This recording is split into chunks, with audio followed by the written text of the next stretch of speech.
Horror files होते, आज रात डरोगे तो।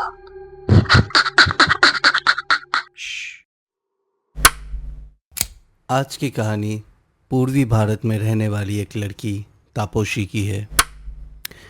ये कहानी मुझे 2 दिन पहले ही बताई गई है, पर यह कहानी 17 साल पुरानी है।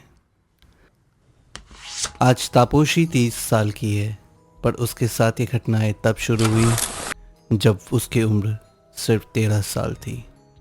तापोशी के पिता का अपना बिजनेस था और माँ गवर्नमेंट स्कूल की टीचर। उसके पेरेंट्स समय के अनुसार से काफ़ी आधुनिक थे, इसीलिए पहले पहले उन्होंने तापोशी के इस परेशानी को वहम का नाम दिया। पर धीरे धीरे उन्हें भी ये यकीन हो गया कि तापोशी के बातों में सच्चाई है। तापोशी को रात को सोते के साथ ही एक 15 साल की लड़की रोते हुए दिखाई देती। सपनों में ही जब तापोशी उसे पूछती कि वो क्यों रो रही है, तो वो और ज़ोर ज़ोर से रोने लगती। तापोशी को हर रात ये सपना ज़रूर आता, और अब आलम ये हो गया कि उसे अब ये सपना दिन में भी आने लगा। जब कभी दोपहर में उसकी आंख लगती, उसे ये सपना आता, और जब जब सपने में उसकी आंख खुलती तो पसीने से उसका शरीर तरबतर होता। तापोशी ने अपने माँ बाप से इस सपने के बारे में जिक्र किया, परंतु किसी ने उसकी बात को कोई तवज्जो नहीं दिया। उसका नतीजा ये हुआ कि तापोशी बहुत डिप्रेस्ड हो गई, और तन्हाई के साथ साथ आंसू ही अब उसके साथी बने रहे। तापोशी की एज बढ़ गई। कॉलेज से अब वो यूनिवर्सिटी में पहुंच गई। यूनिवर्सिटी में ये उसका पहला दिन था। कॉलेज में पहले दिन तापोशी गई तो उसे कॉलेज के दरवाजे के नज़दीक एक 15 साल की लड़की को देखा। जैसे जैसे वो लड़की उसके नज़दीक आते गई, उसका सपना सच होता गया। जिस लड़की को तापोशी ने इतने सालों से अपने सपनों में देखा था, वो उसके सामने खड़ी थी। तापोशी ने अपने कॉलेज के दोस्त को बोला, उस लड़की को यहाँ से जाने बोलो, मुझे ये पसंद नहीं है।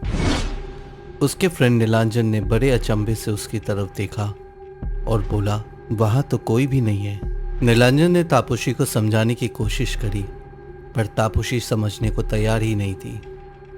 उल्टा चीख चीख कर नीलांजन को झूठा कह रही थी, क्योंकि वो लड़की उसे साफ साफ नजर आ रही थी।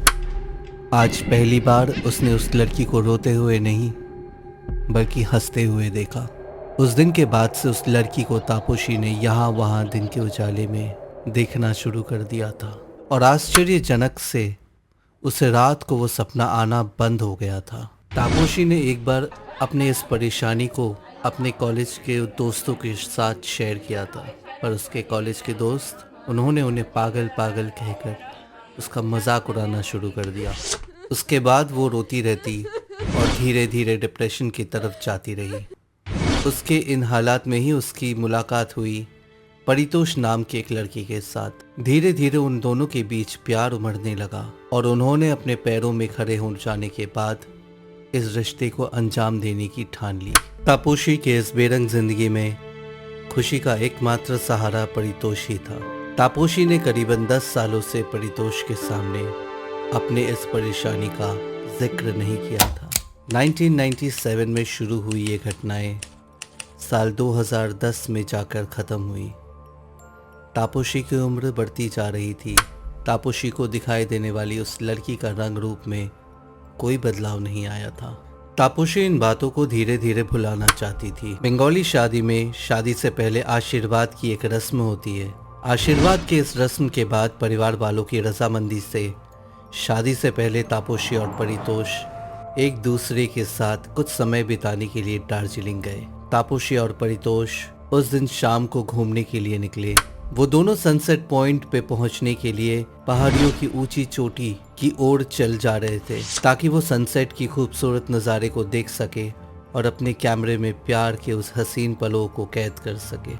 उनके साथ एक बाइनोक्यूलर भी था, जो तापोशी ने अपने हाथों में लेकर रखा था। पहाड़ पर चढ़ाई करते वक्त तापोशी ने एक परिवार को नीचे की ओर उतरते हुए देखा, और आश्चर्यजनक रूप से उस परिवार के ठीक सामने चल रही थी वही 15 साल की बच्ची, जिसे वो अपनी आंखों के सामने देखा करती थी। तापोशी सुध बुध खोकर उस लड़की की ओर देखे जा रही थी और वो लड़की तापोशी की ओर देखे जा रही थी और अपने चेहरे पर मुस्कान दिए जा रही थी। न जाने तापोशी को क्या हुआ, वो पलटी और नीचे की ओर जाने लगी। सब चीजों से अज्ञात परितोष उसके पीछे पीछे दौड़ता हुआ उससे पूछता रहा, तुम्हें अचानक हो क्या गया है? तुम तो ऊपर जाने वाली थी, हम दोनों ऊपर जाने वाले थे, तू नीचे क्यों भाग रही हो? तापोशी ने उसके एक भी सवाल का जवाब नहीं दिया, बस नीचे की ओर बहुत तेजी से चली गई। नीचे वापस आने के बाद परितोष ने तापोशी को कंधे से पकड़कर रोका और उससे पूछा, तुम्हारी प्रॉब्लम क्या है?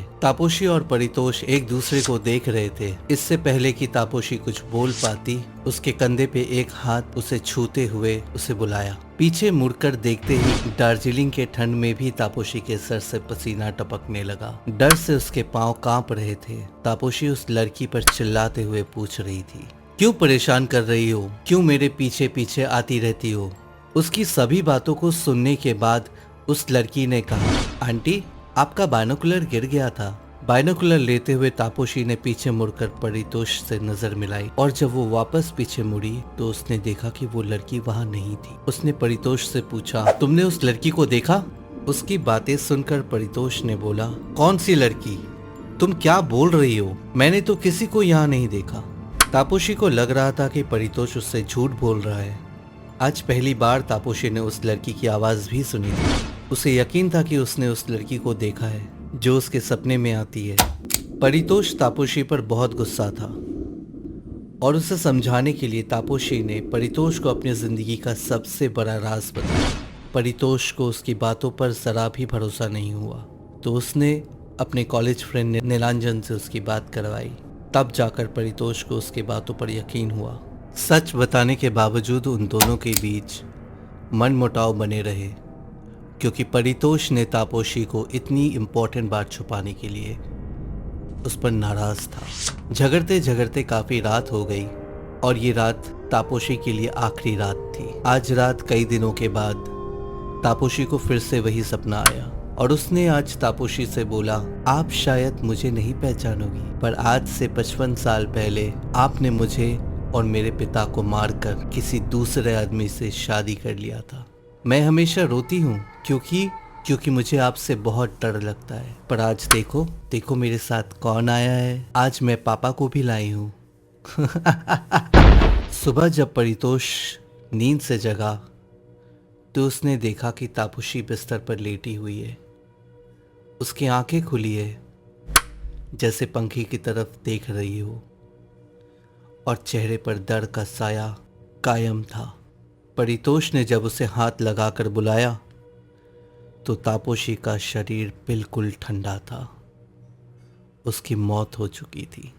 कहते हैं इस जन्म का किया धरा अगर वापस ना मिले तो वो अगले जन्म में ज़रूर मिलता है। तापोशी के पिछले जन्म के कर्म ने इस जन्म उसकी जान ले ली। और ये था आज का एपिसोड हॉरर फाइल्स में। मिलते हैं अगले एपिसोड में एक नई कहानी के साथ।